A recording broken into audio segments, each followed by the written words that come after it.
You're listening to the Coffee Hour. I'm Andy Bates. I'm Sarah Gulseth. It is Monday, February 11th, and it is still a little chilly here in St. Louis, but everything is not frozen like it was yesterday. Like it was yesterday. Oh, my word. It was crazy. Yeah.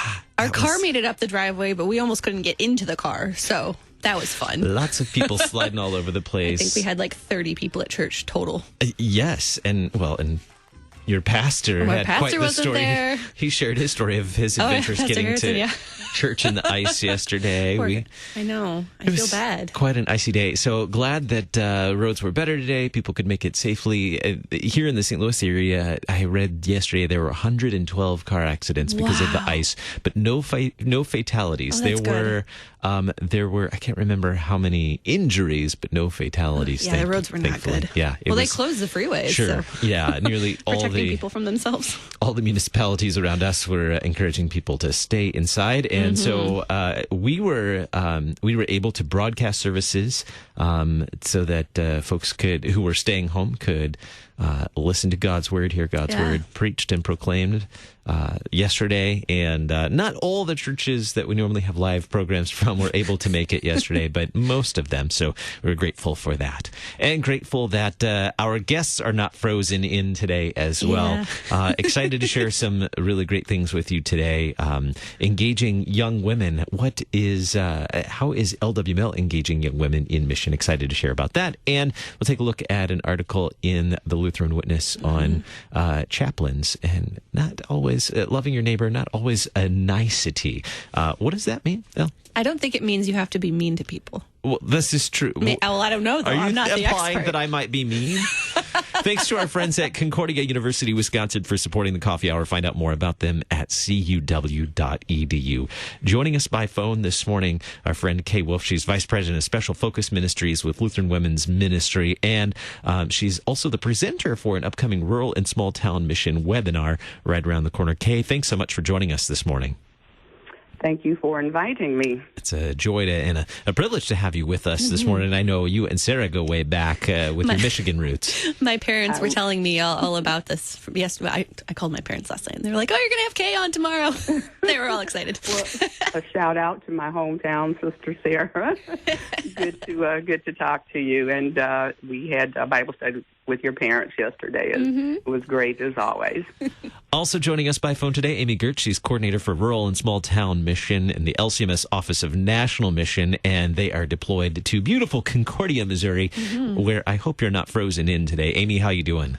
I'm fine, thank you. We actually finally got a little melting going on here as well. We've been getting all that ice and snow before you guys get it. So we got the thaw a little bit before you do, so hopefully it'll come your way today. It is. It's a little bit warmer here today, and so it's above freezing at least. It is, yeah. But speaking of warming up, I'm not very good at segues, am I? Great segue. That was a horrible segue. Kay, you have been tasked with special focus ministries, and particularly engaging young women with the mission work of LWML. Share with us some stories of how you've gone about that. Well, last year when we had LWML district conventions, I attended 5 district conventions and about 3 retreats. And sharing a story from one of the young women who approached me, and I'll try and get her accent right. She says, "Miss Kay, I don't mean no offense, but y'all ain't nothing but a bunch of hens that only do funeral dinners." So I put my hand on my hip and I said, "Well, why don't you get together a group of chicks and do it your way?" So that's part of what we need to do in the LWML. It's learning and it's also teaching. And each group does things a bit different. But as long as we hold true to our mission, the mission of the LWML, which is to assist each woman, and that includes our young women, in affirming her relationship with the triune God, so that she's enabled to use her gifts in ministry to the people of the world. And also our LCMS mission, which is to make known the love of Christ by word and deed within our churches, communities, and the world. So the young women need to know, and us seasoned women need to encourage them. Hold true to that mission. But then if you want to do more than funeral dinners, go for it. Mm-hmm. You know, a lot of times we tend to point that finger and say, this is the way we've always done it, and we're giving you the baton, do it our way. And that's why a lot of them hit the highway and don't participate. So it's learning, it's teaching, and it's empowering and valuing the gifts that the young women bring to the church and to the mission of the Lutheran Women's Missionary League. So that's what I hope to get across at the webinar. What do you feel is of interest to young women these days? So many different things. They want to be hands-on, be creative, being very active, not necessarily sitting still. Meetings are not important to them. Action, doing things for the community, being out in the community. We do a lot within LWML in gatherings of gifts that we collect and give to the various organizations in need. And those are the things that interest the young women. But to be creative, even the words that we use, society versus group and membership versus participation, all those are key indicators to a young woman as to whether they want to get involved or not. And they would rather participate than to enroll in a membership.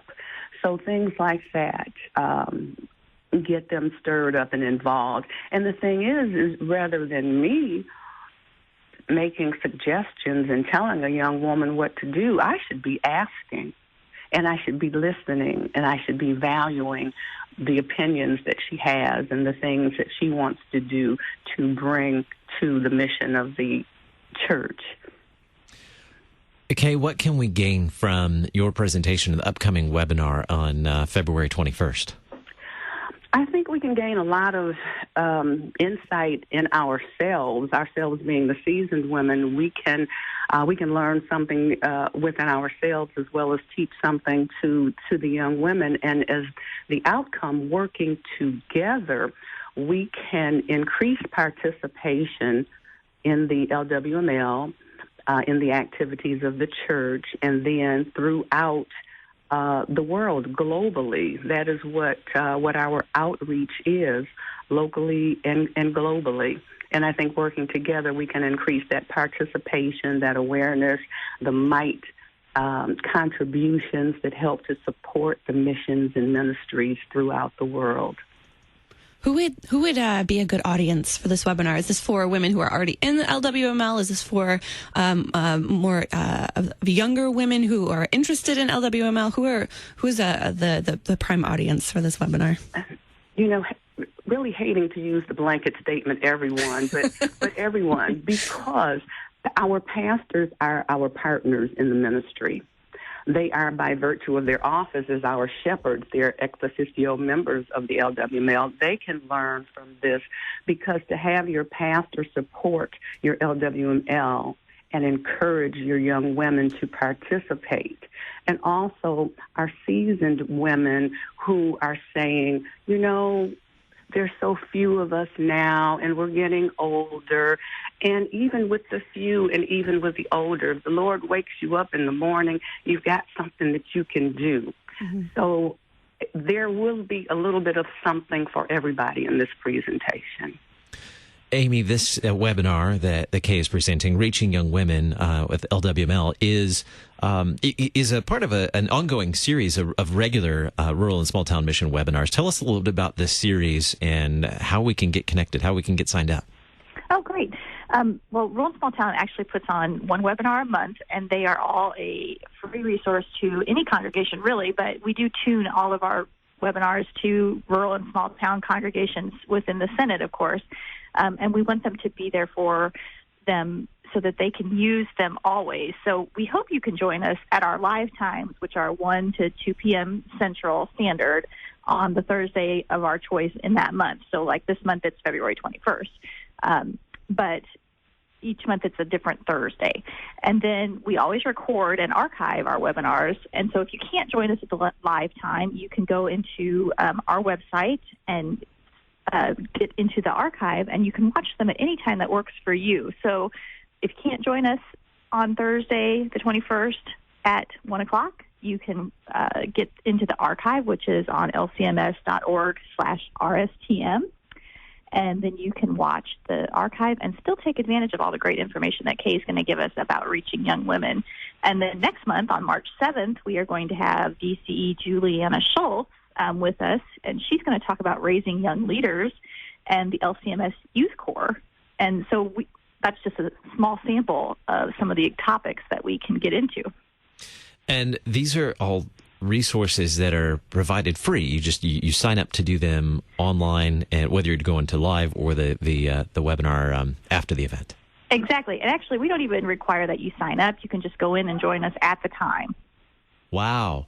Man, that's generous. If you are not a planner, if you're not a planner, you can still join us at the time frame. So we have tried to make that as easy as possible for you. We'll certainly provide the link with the program notes today as well. But what's the web address to go to? Where do we find these RSTM webinars? So for our webinar archive, you need to go to our website, which is lcms.org/RSTM. For the webinar times when they're live, it's anymeeting.com/1, the numeral, LCMS RSTM. Very good. Well, we'll provide those links. I'm so sorry. I transposed that. I apologize. Let me do it one more time. anymeeting.com/LCMS RSTM1. Aha. My apologies. I did it backwards. We'll provide those links in the program notes today as well. Great resources. And while these are certainly geared for rural and small town missions, rural and small town congregations, I think many of these topics that you shared today are going to be applicable to just about any congregation. And having great resources like Kay to bring those insights to all of us are certainly helpful. Thank you so much for being, to both of you, for being our guests. Kay Wolf, Vice President of Special Focus Ministries with Lutheran Women's Missionary League. Thanks so much for being our guest today, Kay. Thank you. And Amy Gertz, Coordinator for Rural and Small Town Mission at the LCMS Office of National Mission. Amy, thanks so much for all the resources you provide for us. Thank you so much. Coming up in just a little bit, we're going to dig into the February issue of Lutheran Witness, talk with our chaplain friend who Derek Walter, who wrote one of the articles in there. Looking forward to talking about what it means to be a chaplain. Is it always warm fuzzies? We'll see. Sounds like it might not be. You're listening to the Coffee Hour. I'm Andy Bates. I'm Sarah Gulseth.